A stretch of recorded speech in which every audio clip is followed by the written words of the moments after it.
She thought she had me trained like a dog, but she never expected me to bite back. I thought I had a normal marriage, until one night, I overheard my wife bragging to her friends about how she controlled me without me even realizing it. Every decision I made, every habit I dropped, every apology I gave was all part of her plan. She had spent years shaping my life, steering me without my knowledge, making me believe I was making my own choices.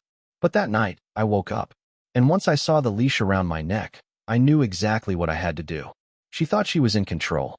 She had no idea what was coming. Want to know how I turned the tables? Keep listening. The twist is something even she never saw coming. I had no idea that Veronica saw me that way. No clue that, to her, our marriage was nothing more than a game she had already won.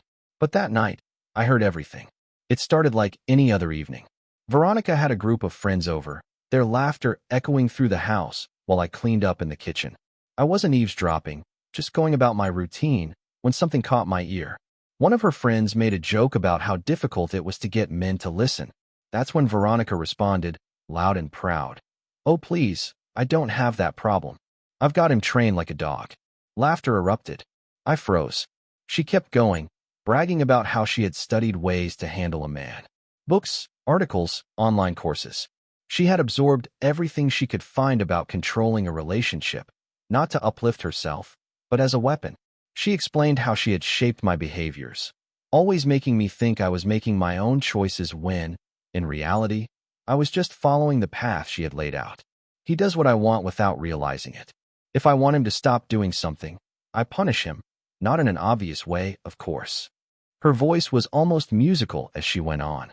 I act disappointed, withdraw affection, make him feel guilty. He changes his behavior, and if I need him to do something, I praise him, make him feel like it was his idea. Works every time. More laughter, more casual cruelty. My grip on the counter tightened until my knuckles turned white. Memories flashed before me. Times I had brushed off sudden shifts in my habits. Times I had stopped doing things I enjoyed without knowing why. The way she had made me believe I didn't like certain foods anymore.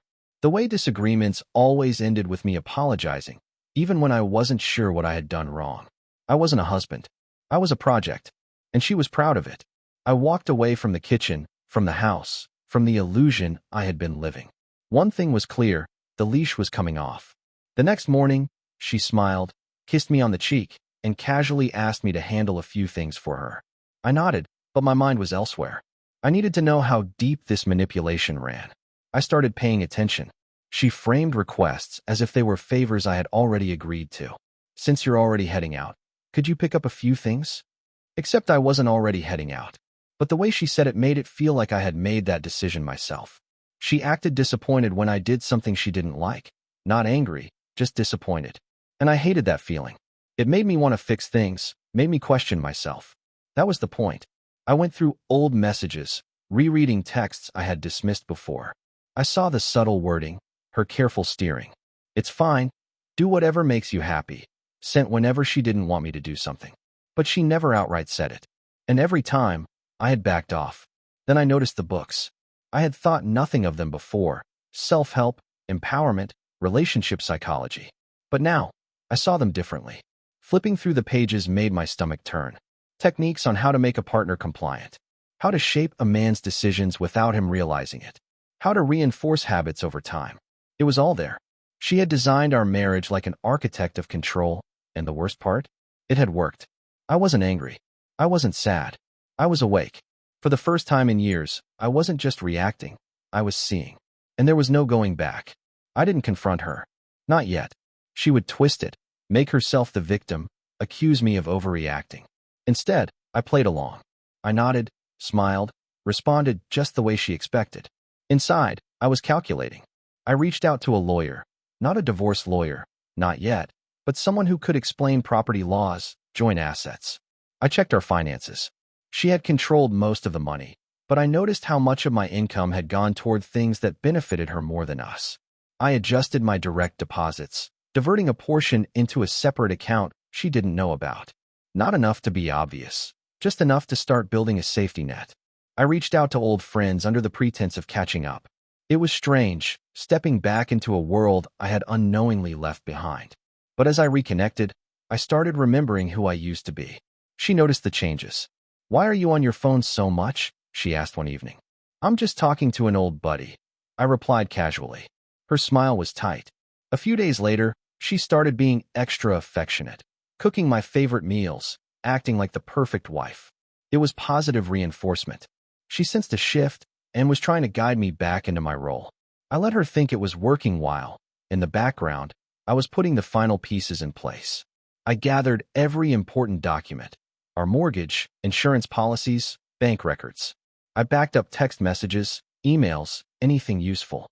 And when the moment was right, I made my move. One evening, she returned from a shopping trip, arms full of bags, things she had bought using our joint account, of course.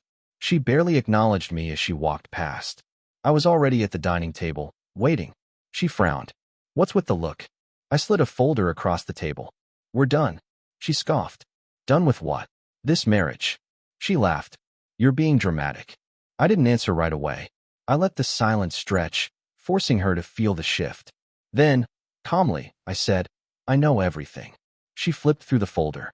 Inside was proof of my contributions to the house, legal documents showing my claim, financial records, and, most importantly, copies of her own words, messages where she had bragged about controlling me. She flipped faster. "Where did you get this?" "I've been paying attention." Her face turned cold. "And what do you think you're going to do with this?" "I already did it." I told her the house was mine. The accounts were split. The legal steps were in motion. Her control was gone. She slammed the folder shut. "You can't do this to me." "I already did." She cycled through tactics, sweet talk, guilt, threats, but she knew she had no case. When she realized she had no more cards to play, her voice dropped to a dangerous tone. "You think you can just walk away? Take my house." "It's not your house." Her face twisted with fury. "You have no idea what you're doing." I stood, meeting her gaze. "Oh, I know exactly what I'm doing." For years, she had been the one in control. Now she was the one scrambling. And I was the one walking away. When she realized she had no hold left on me, she grabbed her keys and stormed out. The door slammed behind her. For the first time in years, the house was silent. But it wasn't just a house. It was mine. I stripped away everything she had imposed on my life. I reconnected with friends, picked up old hobbies, and for the first time in a long time, I was making choices for myself. One day, my phone buzzed, her name flashing on the screen. I didn't even hesitate. Blocked. She had spent years training me like a dog. But in the end, I was the one who broke the leash and walked away free.